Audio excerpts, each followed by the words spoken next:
యుద్ధం అంతా అయిపోయిన తర్వాత నదీ తీరానికి తీసుకెళ్లి రథాన్ని నిలబెట్టి, బావా నీకు సంబంధించినటువంటి యుద్ధ పరికరాలన్నీ తీసుకుని రథం దిగి దూరంగా వెళ్ళిపో అన్నాడు. అర్జునుడు కిందకి దిగిపోయి అన్నీ తీసుకుని దూరంగా వెళ్ళిపోయి నించున్నాడు. కృష్ణ పరమాత్మ స్వామి హనుమని వెళ్ళిపోమన్నారు పతాకం మించి. రథాన్ని ఆవహించి ఉన్నటువంటి సమస్త భూతములను వెళ్ళిపోమన్నారు.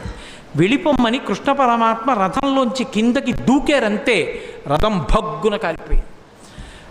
అడిగాడు అర్జునుడు, బావా ఇదేమిటి రథం ఇలా కాలిపోయిందని అడిగాడు. నాయనా ఇది ఎప్పుడో కాలిపోయింది. భీష్మ, ద్రోణ, కర్ణ మహావీరులు ప్రయోగించినటువంటి బాణ పరంపరలకి ఈ రథం కాలిపోయింది. నువ్వు కాలిపోతావని దీన్ని కాలిపోకుండా ఆపాను. ఇప్పుడు ఇక యుద్ధంలో విజయం సాధించావు కాబట్టి ఈ రథాన్ని కాలిపోవడానికి అనుమతించాను.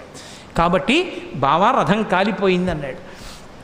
నిజంగా కృష్ణ పరమాత్మ యొక్క అండే పాండవులకు లేకపోతే గెలవగలరా?